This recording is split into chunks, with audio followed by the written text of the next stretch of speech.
Miyoyo. Miyoyo. Na français babenga ngoni. C'est les yeux. Hein? Nini? Wana français? Ngelo kwe bominga, c'est l'accent français ou azolo belango. Obenga oni? C'est les yeux. Nini? Quoi? Zey.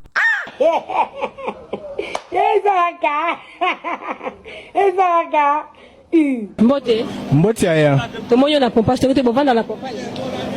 Je m'assois ici. Oh. Quoi? Quoi? Je m'assois ici. Oh. Na essence nini? Dans le sens que celui te traduire qu'au fond dans la français, c'est le verbe s'asseoir. Et c'est la raison pour laquelle à lobby. Je m'assois ici. C'est ma commis là où je m'assois.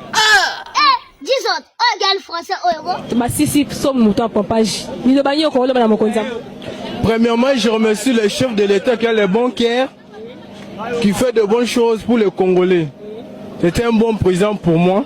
Je lui félicite que les dieux. Hein? Pardon? Je lui félicite que les dieux lui donne un autre mandat.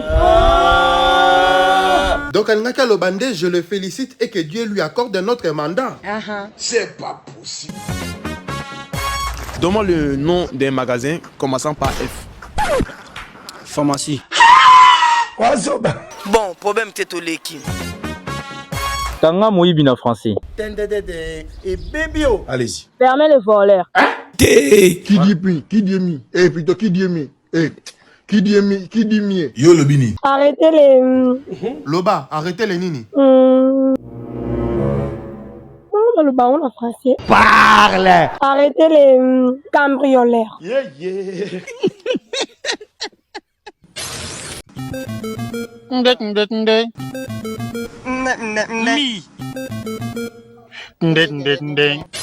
Semeno Mobimba, Bagolo Bakangaki actualité. Oh. Ah bon? Basali nini? Babangite, vous imaginez? Bamatisi chef de l'État en miniature. Quoi? Président Yokaka miniature. Lelo Bamatisi na miniature. Donc c'est arrivé là-bas. Et ce n'est pas fini. C'est pas fini. Nzembo Oyo.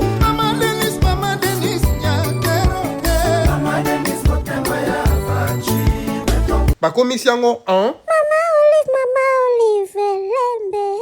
Mama Olive motema ya Raïs Kabila. Nzembo bali Mama Denise nyakero. Mama Denise motema ya fachi béton. Bagolo va changer. Mais pourquoi? Pourquoi ils font ça? Eh bien parce que Baza en colère pour deux raisons. La première. La première, ils se disent que le président de la République a ignoré Bango. Ah bon? Ah bon? Vrai ou faux? Moi personnellement, n'a évité. Waneza Stenlo Bango. Qu'est-ce qui s'est passé? En fait, lors de la conférence, il y a le président de la République. Ce dernier a cité Kombo à Fali Poupa et quelques artistes sans qu'on cite Kombo à Ferregola. Comment on appelle ça là? Erreur fatale. J'ai promis de décorer au nom de la République démocratique du Congo l'artiste Fali Ipupa. Et il faut continuer comme ça. Je vous encourage à aller par exemple au prochain concert de Kofi Olomide au stade Roi Baudouin. J'ai appris aussi que Werason a un forêt nationale.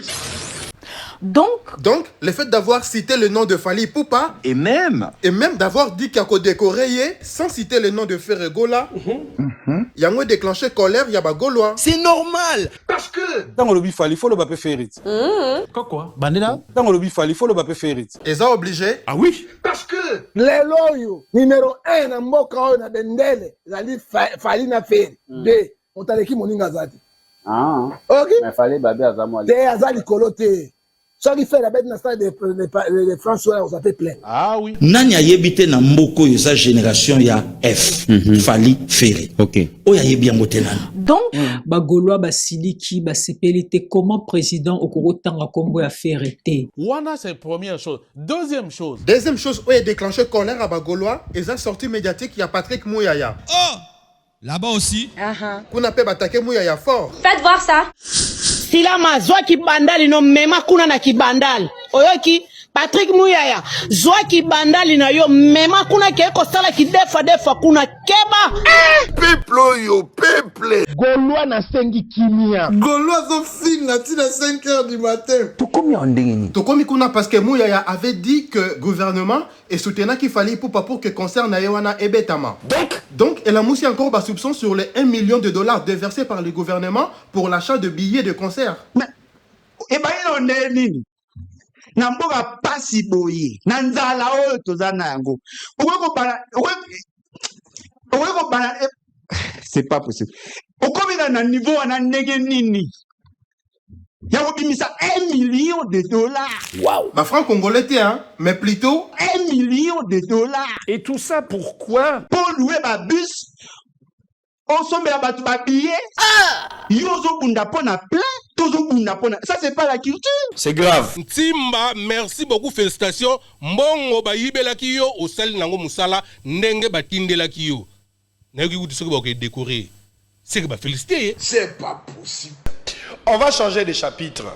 Dans son souffle stratégique aux États-Unis. Allons-y en politique. Le gouvernement congolais lance poursuite judiciaire. Nini? Poursuite judiciaire. Quoi? Poursuite judiciaire. Tu m'avais pas dit que c'était une magicienne.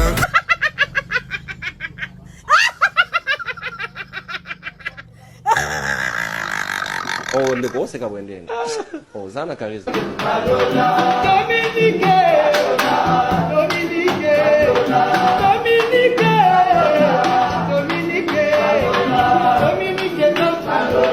C'est pas possible. Anana Congo.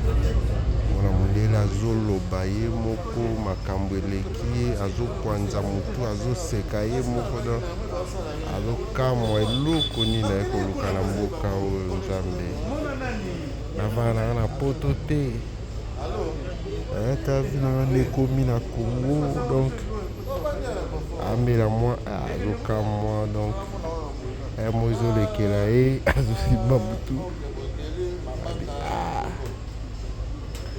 Nchasara melata monko kofi.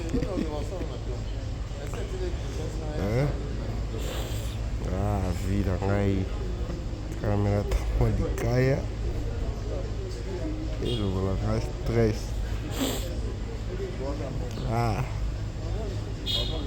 Kamule kikai.